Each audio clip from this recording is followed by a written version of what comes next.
What's going on, everybody? How we doing today? How we doing today? We doing okay? I decided to go dark today. All right, I decided to go dark because I don't know. I've always enjoyed the darkness, right? um, I used to stay up late, way past my bedtime, and I used to listen to music just like in my house at night. And there was something nice about the dark. I like going for night walks. I'm not like those other guys. All right, I'm not like those other guys. All right, okay. No, but I just figured, screw it, no lights tonight, just cause why not? Why not save some electricity? Damn it! All right. Oh, there was this. There's this one fruit fly. This like one fruit fly in my room, and I can't get it. It landed on my food earlier. I made a sandwich. All right, and it landed on the fucking sandwich. And I've been trying to get him since then. I've been trying to exact revenge for my sandwich. Right. Um, But yeah, what's going on? Are we good? I hope we're good. What's going on, Zachary Verad? What's going on, GM Hard 01? What's going on, Sour Scroat 97? How you guys doing? You need the hoodie to mage it up. Yeah, if the hoodie was in reach, I would. But maybe we'll see. In a little while. Set a vinegar trap. I mean, it's just one, so it's like whatever. The thing will probably die in a day or two anyway if I don't get it. Um, so there's that. But so we're trying something new. We're trying something new today. All right. I try not to be a politics guy, but I end up talking a ton about politics anyway. That's just kind of the way it oh man. That's just kind of the way it all goes down. And you see what's happening is this is the only light in the room. So now he's like, oh, like I gotta go there to stay warm. I was saying though, I'm not a politics guy, all right, but I do end up talking about politics a lot, and I figure we'll try something. All right, we'll try something. I have CNN and I have Fox News pulled up right now. In addition to that, if you have any news stories or anything in the world that is bothering you that you would like to talk about or you would like to hear me talk about, definitely send them my way. You can hit me up on social media, either that or um, either that or just talk about it. Tell me about what happened. This is like I'll be honest with you. I don't a million percent know what I intend to get out of this, right? I'm not trying to be Chad Destiny. I'm not trying to be Chad what's his face, that guy. The guy that's afraid of Sam, Hassan Piker, right? I'm not trying to be Chad Hassan Piker or anything like that. But every now and again, I just feel like it might be like if it becomes a once a week thing, it becomes a once a week thing. It probably won't, but if it does, then okay. Like, we just sit here and we talk about what's going on in the world. I typically don't bother, right? I typically don't talk. Excuse me. I typically don't bother, um, because it's all like fruitless in a way.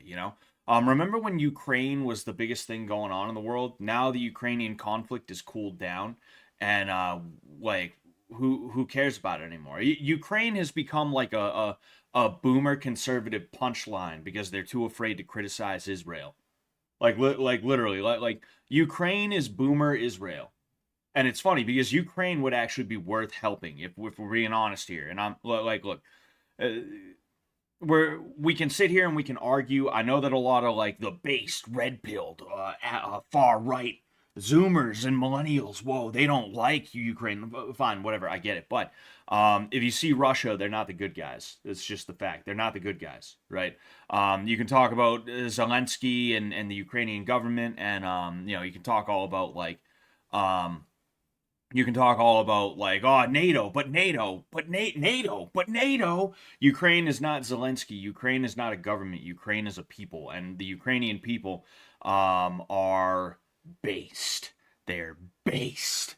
No, but like the Ukrainian people are worth trying to help. They don't have to be under the boot of Russia, because Russia is not as based and red pilled as you guys might actually think it is, right? But then in addition to that, it's just one spot where there's real people there. There's real people and there's real actual resistance to a lot of the bullshit that goes on in the world today, if that makes sense, right? Oh, excuse me. Hey, what's up with those African Americans making trouble in Japan, huh? What are you talking about, sir? What are you talking about? I've never seen anything like that before. No, sir. I've never seen anything like that almost every day of my life since I moved into the ghetto. I've never seen anything like that. You got to be kidding me, Don Kinkhody, Don Kinkhody. I think you're a bullshitter, sir. I think you're lying to me. Is what you're doing. Um, let's talk about the growing divide of middle class. 30% of people are doing well or unaffected by economy. 40% are unaffected or worse off in the past few years. Um, I mean, I don't exactly know like what you mean by that. Like, who is a?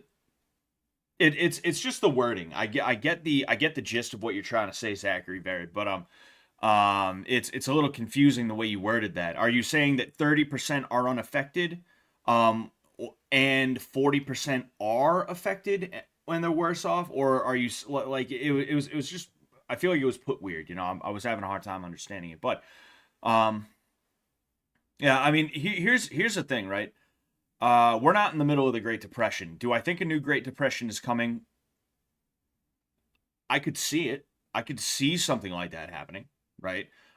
Because it's always going to get worse before it gets better, right? I do hope Trump gets in specifically because he will be good for the economy. You can talk all about his comments on a bunch of different things and stuff like that, but um, you know, it's funny. The left, right? They hate Trump because they think he is like an extreme, like white supremacist Nazi, blah blah blah. The far right hate Trump because he's not an extreme white supremacist neo-Nazi. It's funny to see, you know, me personally, like regardless of whatever my views may or may not be on race and this and that and the other thing, right? I think it's probably a little bit better that we have a good economy, and I think Trump has a much better chance of improving the economy than Kamala does. Because I mean, like just look at how everything's going down. You know, it's absolutely fucking insane, and they're lying about it. They're just straight up lying to us about it. You see, there's the bastard. There's the bastard. He was like flew up here, and then now he's over by my second monitor. Anyway, like if Trump gets in, maybe we'll see a little bit of an improvement. But he is just he's just prolonging what is probably the inevitable. And when I say this, I don't say this as like a black pill thing. I don't because here's the thing: a lot of people take the black pill, if you will. And it feels so cringe for me, like saying that stuff. You know, red pill, black pill, right? I say it usually as an ironic thing, but there I said it like actual like oh yeah, taking the black pill, but so I feel dumb now. But you know, people get down and out about shit, and the only thing they can take solace in is the West has fallen, millions must die type of behavior or type of talk and shit like that. And the reason why that meme came around is because people started realizing how stupid it is, you know? People hope for that kind of thing as opposed to like trying their best to avoid it. They're just like, the West is falling. Oh man, millions must die. Millions must die, you know? Um, excuse me. Um, but yeah, it's just ridiculous. It's stupid as hell. But um people like I'm not saying that we're probably going to hit another Great Depression at some point because it's like, oh well, you know, the West has fallen, millions must die. I lost my train of thought when I was talking about that meme. It's not some black pill like, oh, I'm just down and out because Stacy decided to date the high school running back when I was in my sophomore year. You know, I got him. I fucking got him. I know I got him. I got him. I got him. No, I did not get him. Son of a bitch. Son of a fucking bitch, dude. Anyway, that's what happens is like dudes have personal failures and things like that, and they project them onto the world as opposed to just like taking responsibility for them. You know, there's definitely like things that are wrong, and you will fail specifically because everything is designed for you to fail. But if you can't talk to girls, chances are that's your fault. You know, um, I do it all the time. I was on CuteBot's stream a little under a week ago. Well, 4 or 5 days ago, I was on CuteBot's stream, and everybody seems to think that's some kind of huge deal or something. I don't know. Talking to girls, that's simp behavior. You know. Nah, but like back on track for what I was trying to say, because I was going somewhere with this. I mean, like when it comes down to it, when it comes down to it, I do think, right? I do think we will end up hitting another depression at some point. It probably will happen within our lifetime. If not, then it'll happen within our kids' lifetime. And I mean, I would hope it's our lifetime. I would rather my kids have a better life than I have, And plus, I haven't had like a horrible, horrible life myself, I don't think anyone has had a really horrible, horrible life. Not saying that, there haven't been trials and tribulations, and nobody has gone through shit. For the most part, a lot of people around here have not had like horrible, horrible lives. We just tend to oversell the bad things that happen to us and things like that. But as long as that virgin hole remains unpopped, as long as that virgin hole remains untouched, I think you're probably doing a little bit better than you might think, right? As long as you got a roof and you're able to afford food, you're probably doing a little bit better than you think. But we're headed towards a depression for the fifth time. I'm saying this, all right? I just think it's bound to happen with all of the spending, with how high everything is. It's very clear that we're in a bubble. I'm not an economics guy. This is stuff that I've heard economics guys talk about. We're in a housing bubble right now. We're in a bad spot with how much debt and how much inflation via money printing and things like that. And it's gonna be bad. But if we're being honest here, right? I didn't know this until recently. Only 1 in 5 people lost their jobs in the Great Depression, which I'm saying like only 1 in 5 people, only 1 in 5 people, only 1/5, 20% of the only 20% unemployment rate. Like that's gargantuan. Don't get me wrong, but when you really think about it, that's not even a quarter of the nation. So you have an 80% chance of still having some kind of employment. Now, that's not the whole story, right? Just because 20% of people were out of work, it doesn't mean the other 80% were gainfully it's not like they were gainfully employed. It's not like they were able to subsist all the time, right? But the idea is when you study the Great Depression, you would think that like everybody, like literally everybody was just like knocked on their ass and that was that. But no, like life went on, the world went on. And there will be opportunities for you even in the middle of a Great Depression kind of scenario, right? It's just the way things are. It's just the way things are. But yeah, I think overall, right? I think overall, and yes, Joshua Tomeo, the Bible verse "fish toy" will be recited by me. If you pick the one that says in John's voice, what I'll do is I'll read either the entire passage, or I will read two if I end up picking a short one, or if you give me a short one, because I don't want to do the John voice for reading the Bible anymore. I feel like that's kind of not cool. I feel like that's kind of disrespectful. But the bottom line is like it's going to be bad, but it's simultaneously going to be worse than you think, but also not as bad as you think. And I think that's something where it's like you don't want to look forward to that kind of thing, but it does kind of make me a little bit more, I guess you could say, heartened. It's not as disheartening as when you study the Great Depression in like high school, if you did do that, and it's like they're showing you all the pictures of the shanty towns and people talking about, I made $1 a day and I was barely able to afford milk for my child, and all this stuff. It's crazy. It's just crazy. Betting markets have Big Daddy T at a 60% win probability. Yeah, but you're like, look, I have a buddy, right? I have a buddy. I don't know if he's in here right now, but I have a buddy who he is very, very black-pilled about this stuff. Again, I'm using the term and I'm like, ugh, ugh, ugh, I can't believe I just said that. But he's very, very black pilled to the point where like sometimes I just want to like shake him and be like, dude, fucking stop, right? I love the guy, I love the dude, but um, he is just like a natural pessimist where no matter what you say, no matter how good something looks, he'll be like, yeah, but they're gonna steal it. Yeah, but they're gonna do this. Yeah, but they're gonna do that. Yeah, but this will happen. Yeah, but that'll happen. This will happen. That'll happen. This will happen. You know. And as someone who errs on the pessimistic side myself, I understand it because it's better to be pleasantly surprised than unpleasantly surprised. But um, it can get frustrating every time you say something and you're like, hey, maybe there's a little hope. It's just like, nah. It's like, fuck, dude. But I will say, like, expect there to be some weird bullshit with that.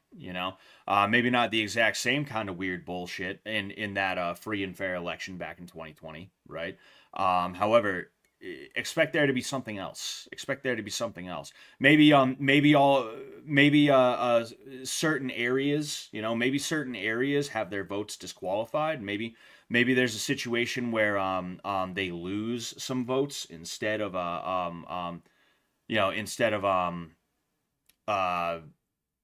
them finding some votes and things like that. Like legit, maybe there's a situation like that. That's brewing. Who knows? Who knows, right? But expect something to happen. Expect something to happen. Who do you want negotiating with Putin? The China man president, the haha lady, or Donald Trump? Oh yeah, Donald Trump in a heartbeat. Palestine would not have attacked Israel, and Russia would not have attacked Ukraine if Trump was still in office. And again, I'm not even trying to pick a side. I guess I kind of picked a side in terms of the Ukraine conflict, but I'm not even trying to pick a side, when it comes to the Israel-Palestine thing. To me, I'm a Christian. Both of them follow false gods, and if they want to kill each other, that's up to them. Just leave the fucking Catholics that are in the West Bank, alone. Like, leave them alone. Either that, if you guys want to fight, go to a deserted island and duke it out, and we'll have the Holy Land. That's fine by me. Works out for me. That's one thing about this conflict. And actually, like, when it comes to Fuentes, right, I don't really watch his stuff. I don't listen to him, but that is one thing that I liked where there was like a couple of days ago, the Islamists, because every Muslim is like trying to fucking police people now, right? It's fucking annoying as shit. Not that they weren't always trying to do that, but like every Muslim is trying to police people now, like pressing them and shit like that. That was one thing that I found annoying. It was Fusi went at somebody, but Fusi started pressing somebody on Hunger Games, because apparently they said something about like, oh, I don't support either side or something like that. And he was like, why do you support genocide? Blah, blah, blah. If that was me, I would have been like, Fusi, I don't support genocide. I am neither of those religions, and I don't feel like I have to simp for either of them. If you want to fight about this, let's grab the fucking gloves. That's how I would have done Fusi, because it's a situation where I'm not going to be bullied by some guy who he's just going to bitch and moan at me and claim that I support genocide. Obviously, I don't support anything that's going on over there in terms of killing anybody, right? But I also don't have to pick a side in not supporting the fucking fighting that's going on there, right? I can just say, hey, all the fighting is bad, all the fighting is stupid, and they both need to knock that shit off, especially considering that there's Christians that are caught in the middle of that, It's okay for me to want my team to be left alone, not even to win, because they're not fighting. They're not fighting over there. It's okay for me to want my team to do well, though. If they can't win, then to just at the very least not be like fucked with beyond belief simply because they happen to live somewhere, right? And that doesn't mean that I have to also support your team too. It's stupid as hell, What's going on? What's going on, Sluggo? I would assume it's Sluggo, not Slugo. Sulsul. Jesus, started spelling my own last name. Sluhgo.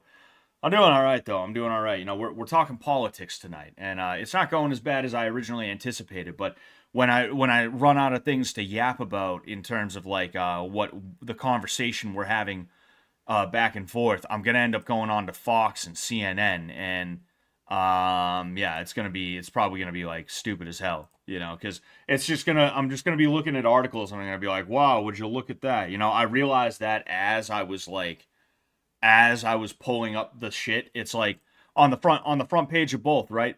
I'll go ahead, right? Woman served by former President Trump at McDonald's reveals details behind viral exchange. And what do you think is going to be on the other one? Yeah, you guessed it. Donald Trump. McDonald's didn't give Trump permission to serve fries. It didn't need to. Like this is what it's this is just what we got. This is just what we got, you know. And as soon as I pulled them both up and took like a more than 2 second look, I was like, oh wow, all right, apparently it's a slow news day. Apparently it's a slow news day. But anyway, those morning sermons were great. I just meant it as a throwback to season one with the John Bible verse. LOL. Those morning sermons were great. I see what you mean. I see what you mean.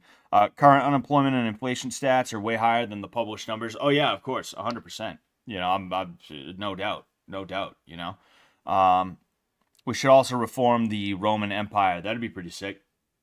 That'd be pretty sick. But yeah, like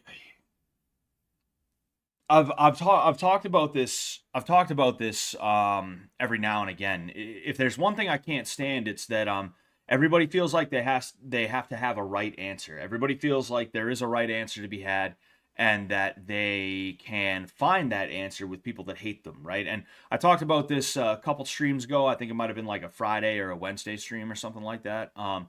Eh, you don't have to ask permission to be you. A lot of people think they have to ask permission, and they don't realize that they're asking permission. They don't realize they think they have to, right?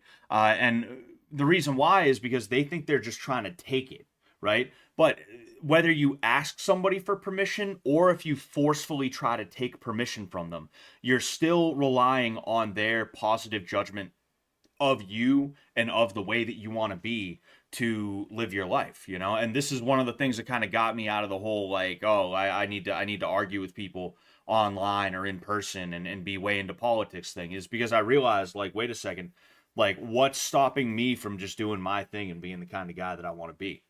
Like, what is this leftist gonna do? What is this like blue haired weirdo gonna do? Nothing. They can't do anything. You know, maybe they could pass a law here or there, but like really the only way they could do that is to kill me, and we're not going to get to that point anytime soon, if we ever did, which I don't think we will. I don't think it's going to happen. I'll be honest with you, but um, like at the end of the day, I don't need to ask permission to be myself, and I don't need to co-sign something that either I don't agree with or I have no interest in, or that is the antithesis of what I am, the antithesis of what is good for me to be myself. And that's what a lot of these like jackboot like leftists, these shit libs have kind of done, right? Is we have fucked ourselves. We have fucked ourselves in the head so much that there's this weird thing where we all want to sit here and be like, "Oh no, I am conscious. I am conscious. I am aware of all the bad things that are going on in the world. I care about them. I care about them deeply. I care about the kids in Africa. I care about what's going on in the Middle East. I care about this and I care about that because I'm a caring, good person. We've allowed ourselves to be convinced that any of us can be and are good people. And because of that, we are trying our best to protect that self image, and more importantly, that image that everybody else is supposed to have of us, since we have tricked ourselves into believing that is even achievable, right? And because of that, you have these weird arguments where, again, like, men are sitting here trying to argue with feminists about how they should totally be allowed to just live their lives, their daily lives, without being harassed, right? You have these situations where, politicians especially, but this is like a very boomer thing. Whenever they talk about something like BLM, which like is an organization, it was like they quite literally called themselves Marxists. It was just like a race communism organization. That's all it was. Um, like if you want to say anything bad about BLM, you have to be like, oh well, you see, BLM is bad because it's actually not good for black people. Black people don't benefit from BLM. You see, black people have never seen a dime of any of the money that was donated to BLM. It's actually a front organization, and they enrich themselves and they give money to the DNC. So that's why you shouldn't like BLM, right? They can't just be like, yo, I don't like BLM because they hate me and they want me dead. They want to take all my money, and when I have no more money to give, they want to line me up against a wall and shoot me. Probably rape any women in my life, whether it's a friend, a family member, or a lover, a wife, girlfriend, anything, right? I don't have to like people who want me dead, and I don't have to have like a mental gymnastics reason to not even to hate them, right? But to dislike them and not support them, right? Because they would love for me to be like, oh, I hate them, right? Because then they'll turn around and be like, you see, blah blah, right? It's not even worth hating these people, but you don't have to sit here and do the mental gymnastics thing to be like, well, actually, you see, I'm not a bad guy because I don't like BLM because you see, I actually care about black people, and Democrats, the real racists, and BLM hasn't ever helped black people. They don't care about black children that get shot in Detroit. They don't care about the South Side of Chicago, as if anybody outside of the South Side of Chicago gives a shit. Now you're lying. Now you're lying to try and seem like a good person, instead of just being honest and being like, yeah, I don't like BLM because they don't like me. Well, what, they're preying on my downfall, and I'm supposed to be like, hey, okay, yeah, yeah, fuck them, fuck BLM, fuck those guys. You know, it's ridiculous. And it's the same thing with the Muslims, right? Where it's like, there's no reason to hate Muslims or anything like that, but like when people try and pull at heartstrings about Palestine and shit like that, it's like, well, I mean, I see what's happening with Western countries. I see what happens with Western countries. I'm supposed to feel bad, you know? To you guys, there's no difference between me and the U.S. government. I might as well be the U.S. government. Some ginger sitting at his house in Massachusetts, just fucking trying to get by, trying to live daily, just trying to live his day-to-day life, if I don't pay my taxes that go to the machine that apparently goes over there and messes with them, I end up getting fucked, right? If anything, they should view me more as a hostage, but they don't. They view me as the exact same as the guys who were like, oh yeah, let's bomb the fuck out of them, right? So no, I'm not gonna feel bad because like they're getting the fuck bombed out of them. It doesn't mean that I support Israel. I don't think we should be giving Israel money either. I don't think we should be giving anybody any money, right? Either that, or there should be an immediate or a legitimate like positive benefit for us, but like overall, like I don't have to support either side, and I don't need some mental gymnastics bullshit to do that, right? And I don't care that there's some Christians that live in Palestine. I don't care that there's some Christians that live in Israel and stuff like that. If anything, they're just caught in the middle of this stupid shit between two groups of people that fucking despise them and would kill them if they had the opportunity, but they're too busy trying to kill each other instead, right? So at the end of the day, no, like I don't care like that, and I don't need a reason beyond just the fact that they're not my guys and they are trying to hurt my guys and me. It's that simple. It's that simple,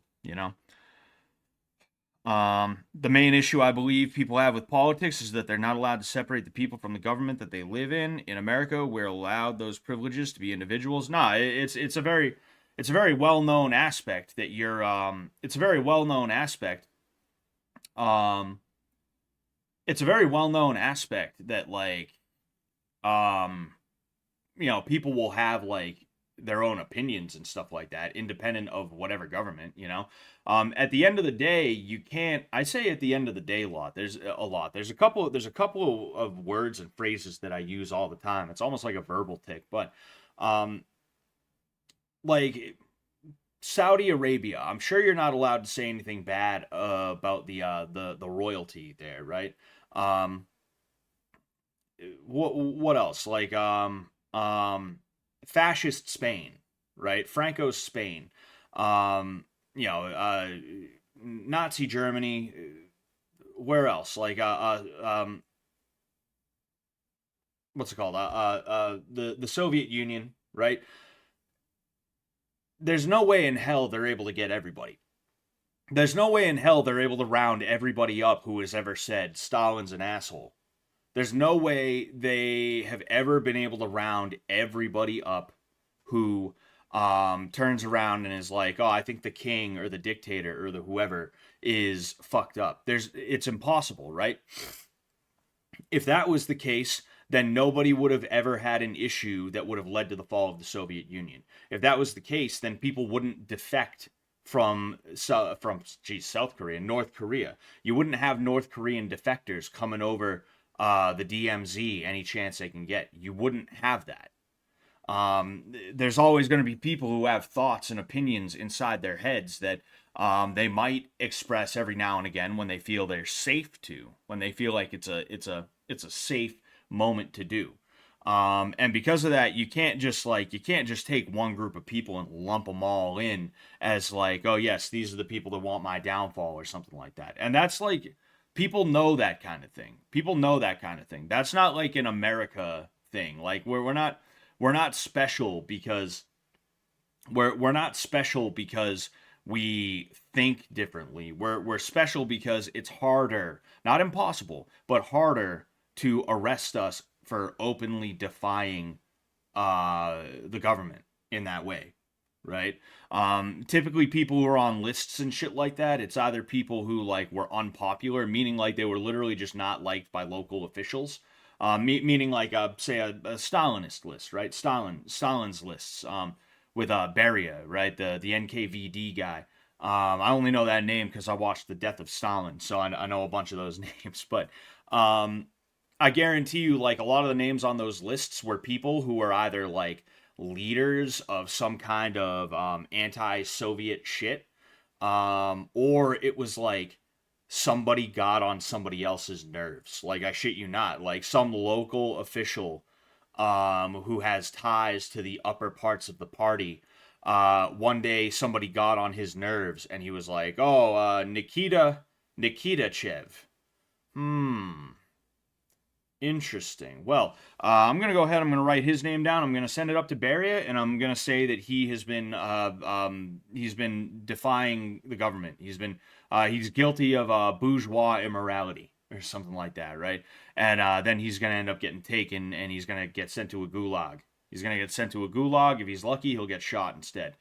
But yeah, Marshall Doctrine. Oh yeah.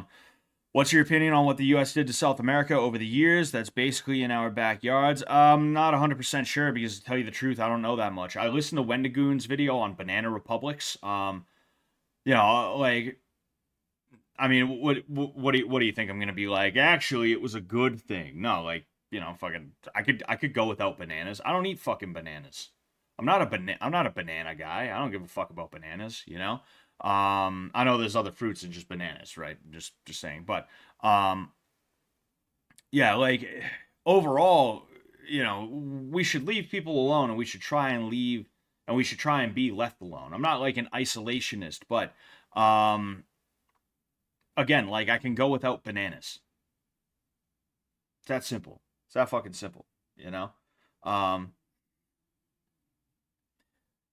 Spain is chill in some areas. My cousin lives in a nice area. They don't accept sketchy citizens. He said it's quiet. People act like it doesn't exist nearly. That's pretty sick. Hell yeah. Good for your cousin, New Kane. New Kanye. Jeez Louise. A penny found is a penny earned. Says Evil Fandango. What's going on, Lexi? What's going on, Black Toast? What's going on, User One? 36 viewers. The devil is in the chat. Who are you? Show yourself. And then User One says that was a good video. What video? Oh yeah, speaking of videos, AB did me a huge solid. He cut out the appearance that I made on CuteBot's stream. I jumped on there, I talked with her a little bit, got to know her, she got to know me. She seems like a cool girl. I like her. I excuse me. I got on there because I guess she's like roommates with Goon. You remember Goon from a couple Fridays ago? The Jeopardy stream. Yeah, he suggested I go on there, so I took a leap of faith. I went on there and I was like I did no prior research. I did like no prior research.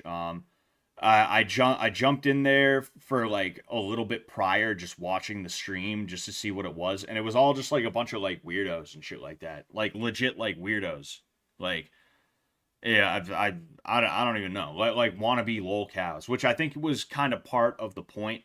I kind of got the feel that it was part of the point, but I wasn't gonna go on there and like play that part. Fucking who gives a shit? Who gives a fuck? Who gives a fuck? But yeah, it is what it is. Oh yeah, Lexi, you're back. Scott, can you discuss the politics of the anime Death Note? Light could have had Utopia, but overall it was a lesson in why we have age requirements for public office. I've never seen Death Note. I have no clue. And yes, thank you very much, Zachary Verid. Like the stream. Sorry, I'm just looking at the chat right now. I'm just looking at the chat. Because it's like I said, I don't have a lot of faith in what is going to be on Fox News and CNN. I'm just like looking at it and I'm like, wow, this is this is in fact, I should pull up InfoWars too. I should pull up fucking InfoWars is what I should do.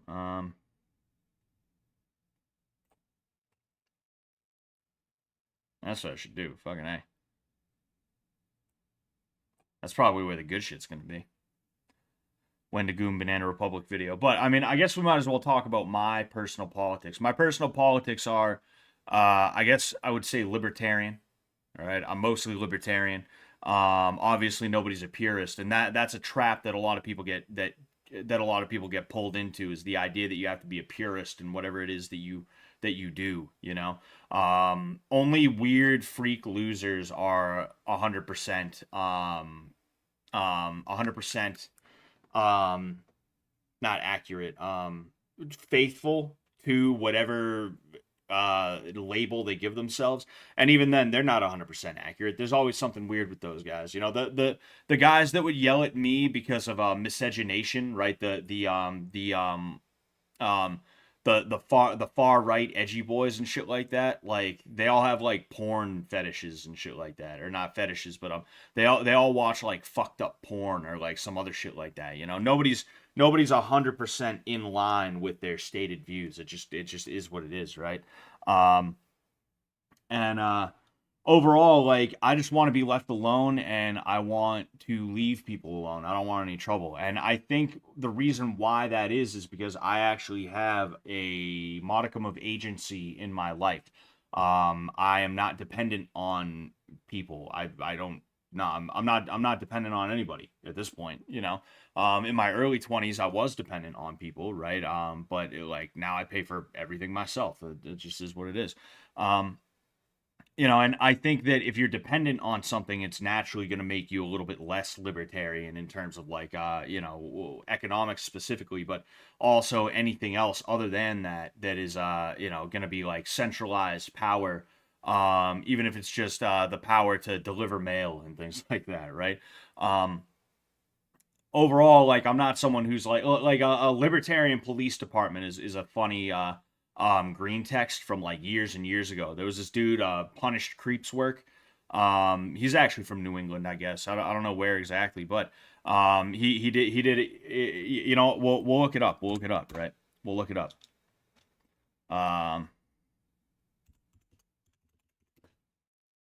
Yeah, here it is. Here it is. Oh, hold on one sec. Also, I'm gonna go here. All right, cool. I saw a thing that I wanted to I wanted to get, but all right, so oh, here we go. Here we go. All right. Well, we'll watch this real quick. LPD. it's less than 5 minutes, and it's a classic. All right. Like I'm not this guy. I'm not this guy. Right. LPD, Libertarian Police Department. I was shooting heroin and reading The Fountainhead in the front seat of my privately owned police cruiser when the call came in. I put a quarter in the radio to activate it. It was the chief. Bad news, detective. We got a situation. What? Is the mayor trying to ban trans fat again? Worse. Somebody just stole $447 million worth of Bitcoin. The heroin needle practically fell out of my arm. What kind of monster would do something like that? Bitcoins are the ultimate currency. Virtual, anonymous, stateless. They represent true economic freedom, not subject to arbitrary manipulation by any government. Do you have any leads? Not yet, but mark my words. We're gonna figure out who did this, and we're gonna take them down. Fucking Provided 2014, somebody pays us dude. a fair market rate to do so. Easy, Chief. Any rate the market offers is, by definition, fair. He laughed. That's why you're the best I got, Lazowski. Now, you get out there and find those Bitcoins. Lazowski. Don't worry. I'm on it. Polak. I put a quarter in the siren. 10 minutes later, I was on the scene. It was a normal office building, strangled on all sides by public sidewalks. I hopped over them and went inside. Home Depot trademark presents the police, I said, flashing my badge and my gun, and a small picture of Ron Paul. Nobody move unless you want to. They didn't. Now, which one of you punks is going to pay me to investigate this crime? No one spoke up. Come on! Don't you all understand that the protection of private property is the foundation of all personal liberty? It didn't seem like they did. Seriously, guys, without a strong economic motivator, I'm just going to stand here and not solve this case. Cash This is Xavier. I feel like this is Xavier, especially this right here. He'd be like, without a strong economic motivator. That's exactly something you would hear out of his mouth. Fine, but I prefer being paid in gold bullions or autographed Penn Gillette posters. Who the hell's Penn Gillette? These people were stonewalling me. It almost seemed like they didn't care what a fortune in computer money invented to buy drugs was missing. I figured I could wait them out. I lit several cigarettes indoors. A pregnant lady coughed, and I told her that secondhand smoke is a myth. Just then, a man in glasses made a break for it. Subway trademark, eat fresh and freeze, scumbag! I yelled. Too late. He was already out the front door. I went after him. Stop right there! I yelled as I ran. He was faster than me because I always try to avoid stepping on public sidewalks. Our country needs a private sidewalk voucher Penn and system. Teller, okay. But thanks to the incestuous interplay between our corrupt federal government and the public sidewalk lobby, it will never happen. I was losing him. Listen, I'll pay you to stop, I yelled. What would you consider an appropriate price point for stopping? I'll offer you 1/13 of an ounce of gold and a gently worn Bob Baer 08 extra large long sleeve men's t-shirt. He turned. In his hand was a revolver that the Constitution said he had every right to own. He fired at me and missed. I pulled my own gun, put a quarter in it, and fired back. The bullet lodged in a USPS mailbox, less than a foot from his head. I shot the mailbox again, on purpose. All right, the man yelled, throwing down his weapon. I give up, cop. I confess. I took the Bitcoins. Why'd you do it? I asked as I slapped on a pair of Oikos, trademark, Greek yogurt presents handcuffs, on the guy. Because I was afraid. Afraid? Afraid of an economic future free from the meddling of central bankers, he said. I'm a central banker. I wanted to cold cock the guy. Years ago, a central banker killed my partner. Instead, I shook my head. Let this be a message to all your central banker friends out on the street. No matter how many Bitcoins you steal, you'll never take away the dream of an open society based on principles of personal and economic freedom. He nodded because he knew I was right. Then he swiped his credit card to pay me for arresting him. Anyway, I remembered that, right? I remembered that because like it's fun. It's fun and it's funny. I used to watch that every now and again. It'd pop in my head, and I'd be like, oh, haha, funny. Um, but yeah, like it was. That's not. No, that's not like a. That's not like a. That's not me. That's not the way that I am. But overall, I think that like my ability to take care of myself greatly like influences that, right? Because I mean, like, what do I need from somebody, right? Um, if anything, there's people that need things from me, right? Like I'm constantly dealing with people who are like, Scott, I need you to do this. Oh, Scott, I need you to get that, etc., etc. So like overall, like I just want to be left alone, and it can be really frustrating. But that's, I guess that's my personal politics when it comes to economics. And then yeah, I like when it comes to the social aspects of it, uh without trying to use like too many just like ridiculous buzzwords and things like that. I guess you could call me a traditionalist, which that's, buzzword, right? But the thing is, like, I'm not a traditionalist insofar as like I think that oh dude, we need to force women to wear long skirts, no showing ankle or anything like that. The traditionalism that I kind of strive for is more so a return to the, I guess, a return to vitality, right? Not the fake bullshit that we are here, that we have here now, right? The kind of mindsets and the kind of environment where we are going to want to be good. We're gonna want to be heroic. We're gonna want to be um builders and keepers of a society that is going to be passed down from generation to generation, because specifically over the last like 70 to 80 years, but you know it's been going on for a much longer time. It just accelerated and got really worse over the last 70 and 80 years. um there's just been a hedonism that has existed, a solipsism in everybody, and that's not just boomers, right? We love to yell at the boomers and talk about how awful they are, but the fact of the matter is Gen X and millennials. First off, Gen X and boomers are the same thing. I don't care. I've talked about that before. It's just it's Gen X is just baby boomer DLC, if you will, right? A baby boomer expansion pack. Millennials, though, ended up being the same way. We are the same way. Zoomers probably going to be very similar. It wouldn't surprise me.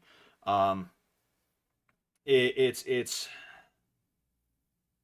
just not giving into the weird solipsistic bullshit, if that makes sense, right? Um, Tay has been brutal to Tay. I really can't believe it's legal. Uh, I mean Lexi. Tay has been brutal to Lexi. Tay has been Tay Tay has been being mean to Lexi. Tay's been being mean to you, Lexi. Aw, fucking Tay probably flexing her six pack. I don't know. Does Tay have a six pack? That's pretty crazy. But yeah, look, like I was gonna look at Fox News. I'm just looking around right now, and it's like I don't know. Like there's a piece of me. I think what I would have to do, if I'm being honest with you, I think what I would have to do is I would have to keep an eye out for like um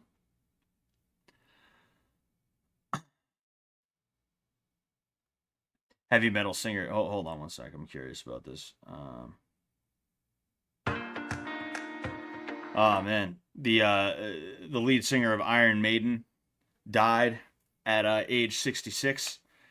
Um, but yeah, anyway, like I'm sitting here looking at it and I'm realizing it's probably not the greatest idea to try and go over news shit today. It's one thing you want to talk politics or news or something like that. If you guys want to talk about something, feel free to bring it up in the chat, right? Feel free to bring it up, blah blah. Feel free to bring it up in the chat. All right, feel free to do that. But overall, I'm looking at the front page of Fox and I'm looking at the front page of CNN, and it's just like a bunch of like stupid ass shit. Again, McDonald's didn't give Trump permission to serve fries. It didn't need to. Like, what's even the point, right? The West wants Putin isolated. A major summit he's hosting shows he's far from alone. All right, and BRICS was always a thing. You know, Initial investigation into U.S. intelligence leak on Israeli attack planning, focusing on who had access to documents. Now, to my understanding, the deal with this is basically that Israel had a leak, and that leak showed that they wanted to attack Iran. Which, what else is new? Fucking what else is new? We all knew that, right? Everybody knew that. I don't know if it means they had like straight up like, oh yes, this is 100% completely and totally going to happen. We're just waiting on certain things to occur, and we're gonna make it work out. We're gonna make it work out, man. It's gonna happen. I don't know if that's the case, right? Um, if hey, beats me, but um, it's like it's just nothing new, you know. Again, like even like look at this fucking shit. Zendaya embodies Cher in vintage Bob Mackie gown. Like, what is? Who cares? Who gives a shit? You know. What needs to happen is I need to start paying attention to the news again, and I need to start like compiling articles and stuff like that. If we were to do something like this, that's how it would have to go. All right. So I'm thinking we might just straight up scrap this idea, and we're probably gonna watch a fight, right? And it's not just any fight. It's not just any fight. And again, if you guys want to talk politics or whatever, feel free to bring up a topic and I'll talk about it. But this being like a hard line like politics stream or news stream, you know, you know, probably you know. Sorry, one sec. I'm just trying to text my fucking wife here. Um, um, um, uh, uh, um, uh.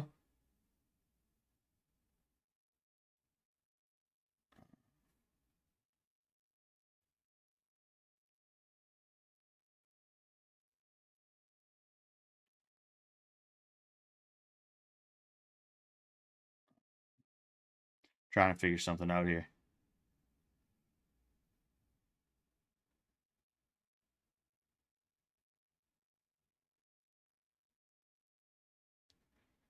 So, what we're gonna be watching, right? Once I'm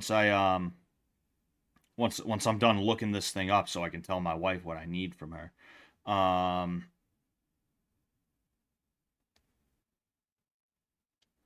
all right. What we're gonna be watching is James Braddock. All right. Versus Max Baer. And the reason why is because I watched the movie Cinderella Man recently. And it was a pretty good movie. It was a fun movie, but there was just something about it, right? For one thing, it was based on a true story. There was a James Braddock and a Max Baer. And you know, it was a fight in the 1930s. I guess it was you know, 1935.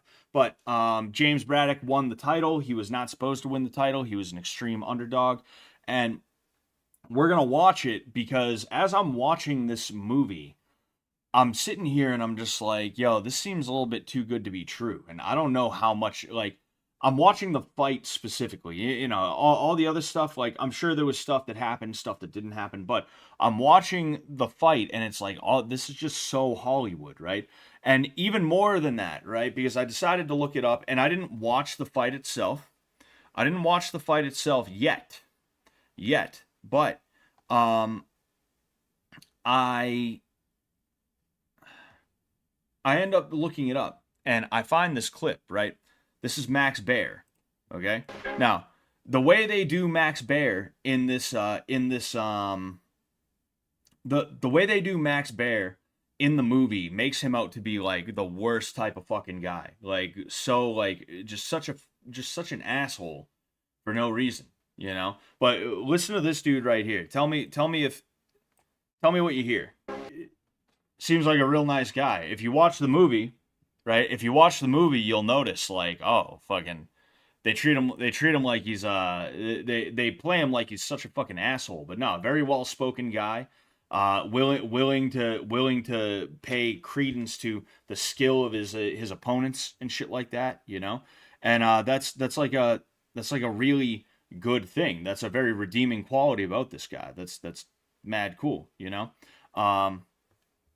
Anyway, but we're gonna go ahead. All right, we're gonna watch this classic fight. All right, this is James Braddock versus Max Baer. All right.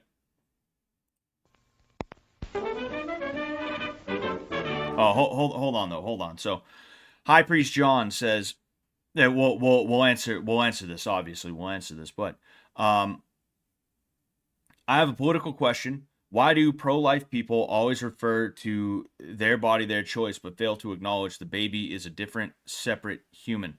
I would assume you mean pro-choice people. I would assume you mean pro-choice, and that's because the cornerstone of their argument is that it's not a baby. And the thing is, like, there is no. It's not like they're like, oh, it's not a baby 3 weeks in, 4 weeks in. It doesn't become a baby until 12 weeks in, right? It's not like they're like, hey, it's a baby when it's this, it's a baby when it's that. They literally are just like, oh, well, it's not a baby, and so there, right? At the end of the day, you just have to understand they want to be able to kill kids. That's just what it is. That's just what it is.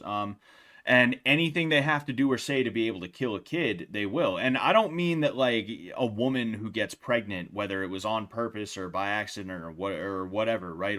Or God forbid it was, you know, a grape. Like, I'm not saying that she's going to be like, yes, I get to have an abortion, right? That's not it. But the people who are so pro-abortion that they're willing to march in the street and then claim that a baby is not a baby, they just want the ability to kill kids. That's what it's about at the end of the day. It's not about anything other than that. If it was, then they would be completely and totally willing to have a hard line, an easily understood, defined point where it goes from clump of cells to baby. All right. And it's just funny because at the end of the day, aren't we all a clump of cells anyway? You know what? After I pop out the vagina, I'm not cells anymore. I'm not made of cells. No, of course I'm a clump of cells. You're a clump of cells. Everything around us is a clump of cells at the end of the day. But it's just the bottom line is they just want the ability to do whatever the hell it is they feel like they want to do. And they will do and say anything they can to try and justify that because it's the ends will always justify the means, and whatever they have to do or say, they'll do it because they don't care. They just don't care. What they want now, and anyone who gets in the way for a good or a bad reason is evil and needs to be taken out. That's just how it is, you know? So yeah, like it'd be real easy to sit here and be like, oh hey, look, that kid is you know, that kid is or it'd be real easy to say like, hey, that baby is not part of your body. That's a different body than yours. And then they're just going to be like, well, it's not a baby. And it's like, well, when's it a baby? Fucking.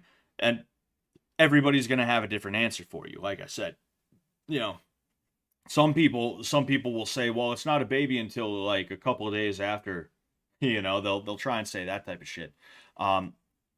Like, not that you should be wasting your time talking with those people because it's like I said, there is no amount of mental gymnastics that you're going to be able to do to make them admit like, all right, okay, all right, you know, you won't even get them to be like, all right, fine, it's a baby. I just want to kill a baby because I was irresponsible about something. Like, even if you could get them to admit to that, like, it's not like it's going to change anything. They're not going to be like, oh, darn it, you got me to admit to it. All right, I guess I have to change my opinion now, you know? It's like I said about internet debates and things like that. It's like, man, I forget. Oh, yeah, it's like, all right, congratulations, you won the argument. Now what? Do you think I'm going to change? I'm not changing for shit. Call me what you want. I don't give a fuck, you know? But overall, oh yeah, like one thing that I will say to people if I do have a conversation about that is if I was making a sandwich and I had the bread. I had tomato, lettuce, we'll say roast beef or something like that. I like roast beef clubs. Tomato, lettuce, mayonnaise, and halfway through making the sandwich, somebody broke into my house. Right, I'm making this sandwich. I got the bread, I got the roast beef, I got the lettuce, tomato, the mayo, shit like that. Somebody breaks into my house and takes a giant shit on all that stuff before I have actually taken the 2 pieces of bread with all the ingredients on them and done that. I'm not going to be like, hey, that was my bread and tomato and roast beef and this and that and the other thing. I'm not going to be like that. I'm going to be like, yo, you just took a fat shit on my sandwich, dude. What the fuck? And that's a line of thought that people can follow, because I mean, at the end of the day, like, that'd be fucking weird. Everybody knows what it's going to be when you finally do take the 2 pieces of bread and slap them together. Maybe throw a toothpick in there. It's going to be a sandwich, even if it's not a sandwich, right at the point that this person ruined it. And that's just the way that it is. So even if it was just a clump of cells, what happens in 9 months? It's going to be a baby. Right? Even if you were like, it's not a baby until 6 months after it was born. It's going to be a baby at some point. You cannot deny that. So what you're doing is disrupting the natural flow of what would happen if you just did that. And in the same way that even though, like, in the same way that you would be charged with murder if you were to unplug a fucking breathing tube or something like that for somebody who was in a coma, right? You'd be charged with murder for that, most likely. I'm not saying you should be charged with murder for, like, abortion. I'm saying that abortion should not be a thing. Now, you could make arguments as to, grape, life-threatening complications, blah, blah, blah. Okay, fine, whatever. Maybe we can make an exception or two, maybe, but it has to be provable. Me, I'm sitting here. I've been having, like I said, I'm on workers' comp right now. I'm not getting money though. I'm not getting money on workers' comp because the state doesn't want to give it to me. It's not even the state. It's the company that is hired by my my company, right? The company that's hired by my work to investigate that stuff. They don't want to give me the money, and I am provably fucked up. It is provable that I am having multiple migraines a week and all these other issues because of the work that I do. There is concrete evidence to that, and they still don't want to give me the money. Meanwhile, what is a woman just going to be able to walk in and be like, "I was raped"? It's like, no. There has to be some kind of proof to it, and that's just the facts. That's just the facts. The problem is that libs want to make these metaphysical claims, ascribing personhood or lack thereof while knowing nothing about metaphysics or outright rejecting it. Exactly. Oh, there is no God. There is nothing after we die. But yeah, so I know what a person is. Like, no, you don't. You know what's right in front of you at all times. And actually, that's probably what aids in their assumption, right? If they were to try and intellectualize the assumption that it's not a child until X point, it's probably literally that they are so one-dimensional in terms of their thinking that if they cannot interact with it as though it is a human being, then they just simply do not consider it to be a human being, right? It's weird, it's weird and it's fucked up. Cylindrical space-time is based time. User 1 says, the Bible speaks of the firmament, but think about this. You can have a dome over a round ball. Yeah, I mean, I guess you could. You guys are arguing back and forth about whether or not the Earth is flat, or if there's a firmament. The New Testament confirms the Old and vice versa. To my understanding, the firmament is what collapsed in on the world to create the flood that Noah had to create an ark to escape. But I could be wrong about that. Abortion is messed up no matter what, but I would never say I'm against it, and I think God would agree. I think God would disagree. I think God would definitely be against that kind of thing because it is murder, right? That's why it is that's why it is that's why it is that's why it's considered bad, is because it is murder, you know.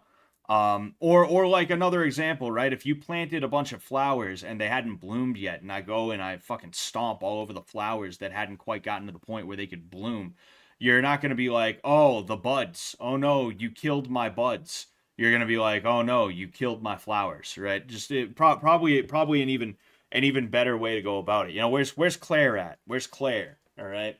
I'm trying to be a part of a pro-life generation here. All right. I need Claire.